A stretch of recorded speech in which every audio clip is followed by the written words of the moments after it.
Growing up, I was a Percy Jackson junkie. You know, everyone else had their Harry Potters and their Star Wars, and I liked those things too. But the mythical universe that truly sucked me in was that of Percy Jackson and the Olympians. Almost every aspect of Percy Jackson I preferred over everything else. Who needs spells and wizards when you have Greek gods? Who needs laser swords when you have Anaklusmos? Who needs fascists when you have the original fascists? And who needs raging teenage hormones when you have raging teenage hormones? Oh my god. So suffice to say, I was incredibly excited when I first saw the teaser trailer for The Lightning Thief. Percy looked like Percy. It was being directed by the guy who directed the beginning of the Harry Potter film universe. And I don't know, I was 10. I didn't have much else to look forward to besides like Wii games. And then I saw the movie. And it's safe to say, it was one of the biggest disappointments of my lifetime. There was a long stretch of time where I avoided it like the bad thing that makes people sick. I only saw it in its entirety once, which was when I saw it in theaters the first time. I definitely saw clips over the years too, but I didn't decide to watch it through again until I started doing this review. And I'm really only doing this review because it's the winter, and the winter is when I'm at my most nostalgic. Also, doesn't hurt that it looks like we're getting a Percy Jackson series soon either. When I pressed play on the night I watched it, I was open-minded that my previous beliefs about the film were just those of a misguided 10-year-old boy. Having just finished reading the books when I first saw it, any detail that was missed in the movie would have been automatic points off for me. But rewatching at 20, I was open that maybe the movie wasn't a good Percy Jackson movie, but maybe it could be just a good movie, or at least better than I remembered. Boy, was I wrong. It's safe to say that Percy Jackson and the Olympians, The Lightning Thief, was far worse than I remembered, and today I'm going to tell you why. This is normally where I have some witty or joking line, but I hate this fucking movie so much, and I just want to tell you everything wrong with it so badly that we're going to skip that. Just to show that I'm being fair, I want to start off with the things I do like, so I don't sound like such a Debbie Downer. I like Logan Lerman as Percy. The soundtrack is a little obvious, but it's cute. I can't play the actual songs, but I can tell you they play Highway to Hell when they start their journey, and Poker Face when they enter the Lotus Casino. Kinda dumb, but I think it weirdly works. The whole Lotus Casino scene is actually pretty good. This line always made me hype as a kid. Percy Jackson's awake.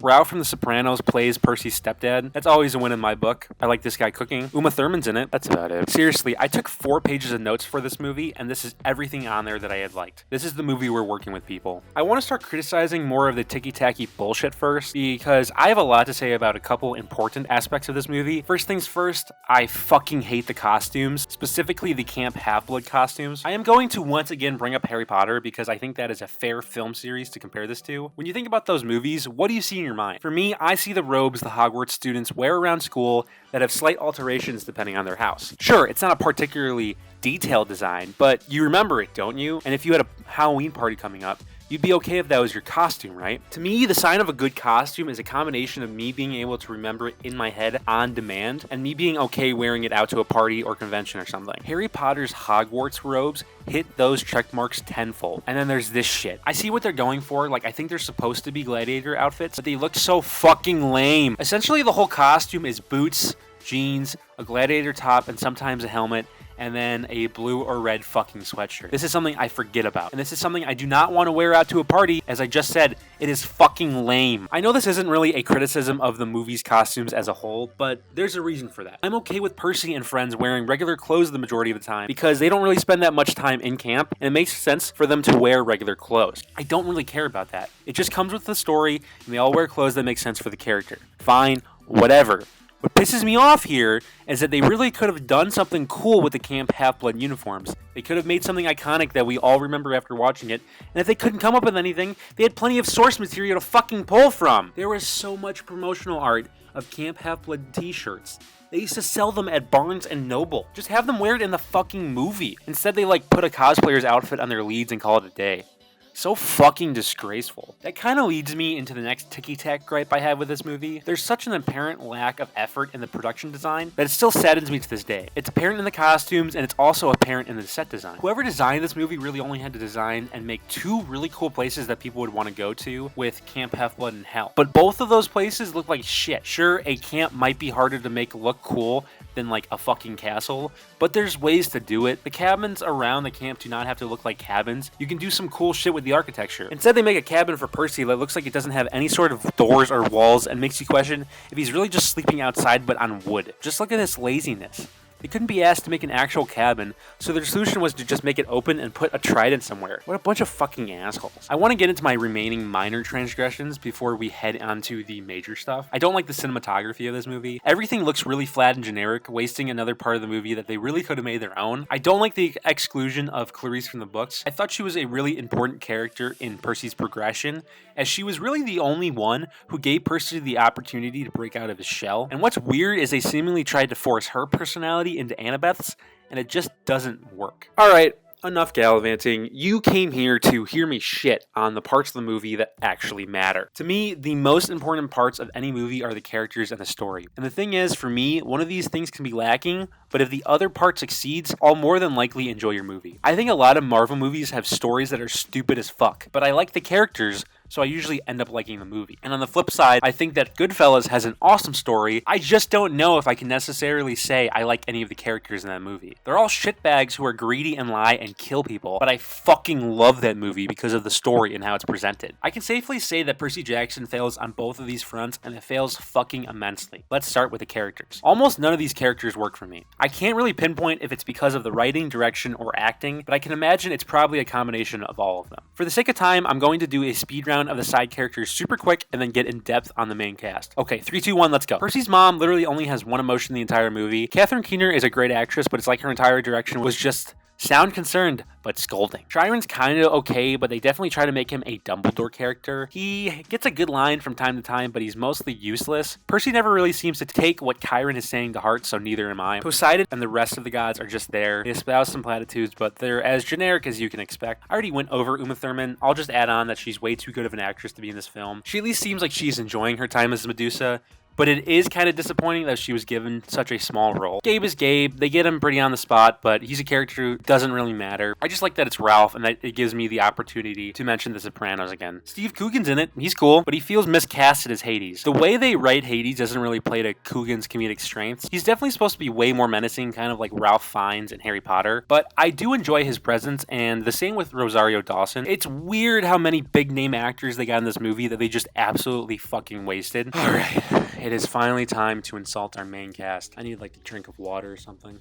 Oh my god. Let's start with Grover. This is definitely the member of the main cast that I have the least to say about because Grover is kind of annoying as shit. Percy, come on. Come on, man. Come on! I get what they're going for, and it just doesn't work. I can tell that Brandon T. Underwood is trying his best to instill some charisma to him, but the end result is just kind of a stereotype. He keeps saying he's Percy's protector. Don't look at anybody, just keep walking! Why did Mr. Bruner ask you to watch me? Because I'm your protector.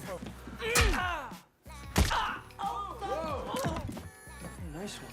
Like I said, I'm your protector. He really only ends up being Percy's funny best friend, and it just kind of sucks to see. I remember Grover in the books being an actual friend to Percy, someone who would help him through his problems and actually solve those problems. But in this movie, he just serves to be the butt of jokes, or the behooves of jokes. Moving on, I want to dissect Jake Abel's Luke. Luke is the secondary big bad of the book series, but he is treated in this movie like he is the main villain. I'm fine with playing around with that, if only to serve the reveal of Kronos, the actual big bad, but there's little to no mention of him whatsoever, so it feels like Luke is just a rogue agent who wants to revolt against the gods. Luke's motivation to fight the gods doesn't really work for me either. In the books, Luke is a child of Hermes who has easily the most kids of any god, and because of that, is kind of an absentee father. Hermes literally has so many kids that when any new kid arrives at camp, they're assumed to be Hermes kids until they're claimed by their real parents because of how much Hermes gets around and how little he cares about his kids because of Zeus's rules forbidding contact. Because of this, Luke feels wronged and is obviously angry at his father and the gods for leaving them behind in the dust. When Percy gets to camp in the first book, he too is put in the Hermes cabin until he's claimed, and you get to see how cramped and run down everything is and just how forgotten they really are. In the movie, Luke is the only Hermes person we see, at least knowingly, so when they go to him in the cabin, he has a ton of room and he's playing Call of Duty. The dude seems to be doing pretty well. Of course, just because you have a nice TV and video games doesn't mean you can't be having a rough time. I am not a maybe you could have paid your rent if you didn't buy that Starbucks coffee person, but we literally see no one else in the Hermes cabin, so we're left to assume based off the visuals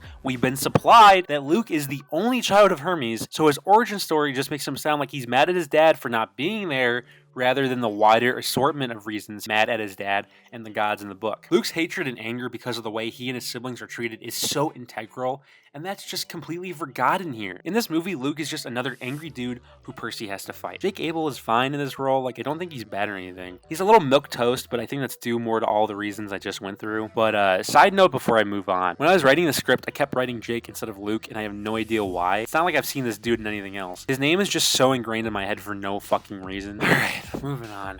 When I started writing this review, I knew the character that I would probably be the most pissed off about would be Annabeth. Annabeth in this movie does not resemble her book representation at all. She has no clear defining characteristics presented in this film version. Alexandra Daddario is not good. I said before, I think it was a serious slight to exclude Clarice because it facilitates the need for Annabeth to take over the bully role, which is another major misstep. In the books, Percy and Annabeth have somewhat of a feisty relationship in the beginning, but it's far more flirty and layered than that. There's an obvious competitive and playful nature to them, but that's just completely lost here. Annabeth comes off mostly as just a mean person all throughout the film's runtime, which isn't helped by Daddario's never-changing face. Literally, she only has one face the whole movie, which looks like a combination of angry and confused, which I guess good for her, she has two emotions, but they're the only emotions we see the whole time from her. The attempt at some sort of romance between her and Percy, but it just doesn't work. I can see Logan Lerman really trying, but Daddario is just way too bland of an actress to really let the sparks fly. Annabeth is also supposed to be smart, because, you know, she's a child of Athena, but she literally lets Percy heal up from the water and grab the flag, even though she had already killed him. You won, you fucking idiot. Take what's yours. I want to make it clear,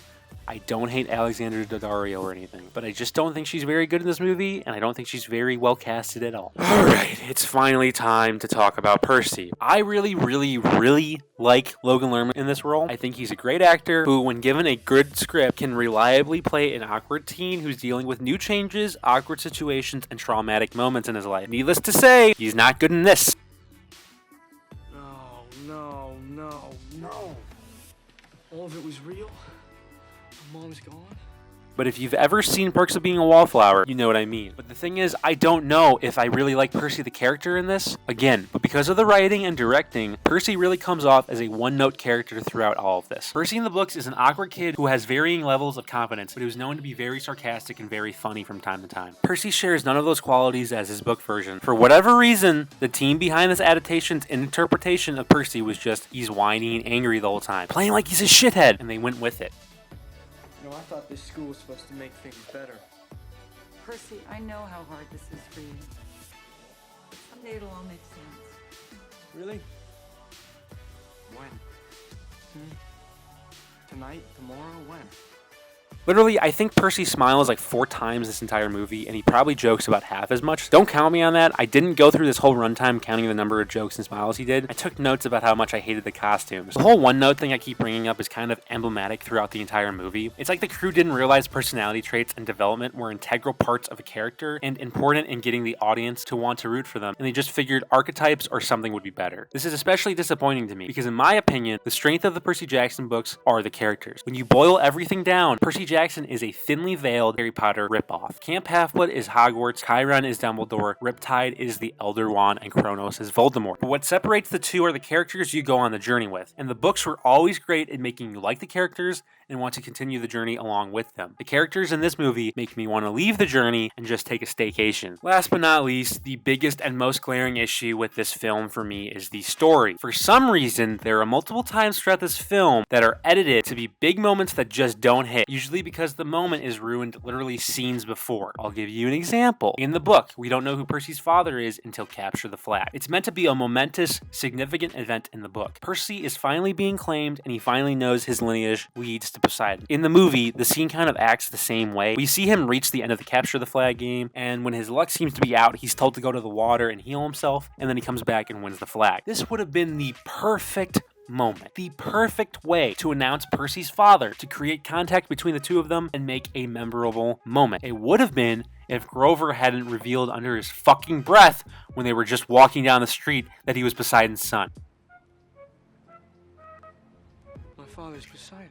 Look, I know, changes are bound to happen from a book onto the screen, but the changes should make sense and work for the movie. When you change the reveal of Percy's father from a significant event to just a mention in the street, that's a change that is going to earn you some anger from me. This happens multiple fucking times throughout the movie. The film reveals something, but it doesn't work because like 5 seconds earlier, the film cuts its right arm off. Look, I've read the books before. I know what happens. I know all the possible routes this film could take. But other people haven't, and one of the points of a movie based off a book is to reel in people who haven't read the book and tell them an engaging story that will either make them want to pay for a new movie or, better yet, go and read the books. But there are zero engaging moments in this movie because it doesn't allow itself to have any. These reveals could have been that. They could have been the roller coaster moments that had people talking and excited about more Percy Jackson films, regardless of their prior connections with the books. But that takes effort. Something this film apparently doesn't believe in. There's minor parts of the story I really hate that I want to go through. I hate that there's basically no mention of Kronos, the big bad of the whole series. Luke and Annabeth have no connection at all. There's really no relationships to speak of for any of these characters. They all kind of just exist on the screen. It's been 11 years since this movie came out, and I still find myself thinking from time to time about how much of a disappointment it is. Really, I shouldn't be hurt this much, but when I get nostalgic, I can feel that pain I went through at the multiplex, and after rewatching the movie for this review, it still hasn't subsided. Percy Jackson was my favorite book series growing up, and to see it mishandled so poorly at such a young age struck a chord with me. But there's reasons to be excited about the series' future for the first time in a while. Disney acquired the production rights from Fox in that huge deal a couple years back, and in May they announced a new TV show for Disney Plus, one that would actually involve Rick Riordan, the author of the original series. Disney showed off a logo in December, and I'm not one to read too much into these sort of things, but I'm confident based off the quality of the logo and the sheer fact of them talking about it during their investor call that Disney and Riordan will work together to make something great that appeases old and new fans alike. This movie will still exist, and it will still haunt me from time to time, but hopefully, if the series is any good, we can all learn